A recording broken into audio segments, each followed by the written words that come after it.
ఇప్పుడు మీకు ఒక 2 వీడియోలు చూపిస్తాను. ఆ 2 వీడియోస్లో చూసి జగన్మోహన్ రెడ్డి గారు చెప్తున్నటువంటి సామాజిక న్యాయం అంటే ఏంటో చూడండి.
మొదట ఆదిమూలం సురేష్ వచ్చి కూర్చున్నాడు. అంటే తర్వాత ఆయన ఆ ఫ్రేమ్లో నుంచి మాయమైపోయాడు. వైవి సుబ్బారెడ్డి గారు, తర్వాత మేడం గారు, మన జడ్పీ చైర్పర్సన్ గారు, తర్వాత పక్కన బాలినేని శ్రీనివాసరెడ్డి గారు, ఇంకొద్దిగా పక్కన దూరాన మన అరుపుల రాంబాబు కూర్చున్నాడు. వాస్తవానికి ఈ ఎలుగొండ ప్రాజెక్ట్ ఓపెన్ చేసినటువంటి సభ వచ్చేసి ఎర్రగొండపాలెం నియోజకవర్గంలో సభ పెట్టారండి. ఆ సభలో అక్కడ ప్రస్తుత ఇన్ఛార్జ్గా ఎమ్మెల్యే వచ్చేసి ఆయన ఎమ్మెల్యే ప్లస్ మంత్రి.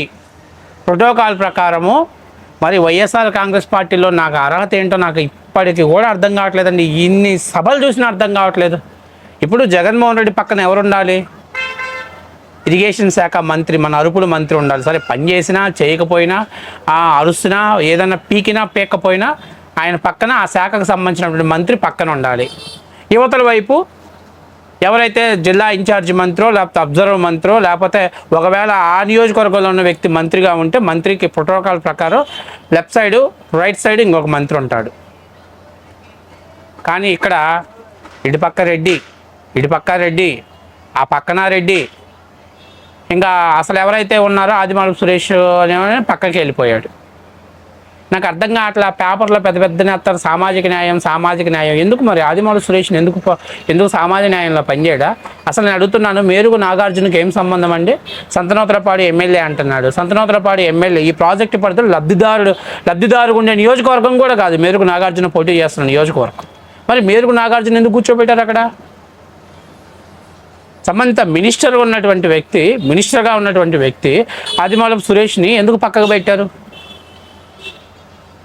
ఆయన చంద్రబాబు నాయుడు మీటింగ్ పెడితే చొక్కాలు ఇప్పాడు. మరి ఇప్పుడేమి ఇప్పుతాడో, డ్రాయర్లు ఇప్పుతాడేమో.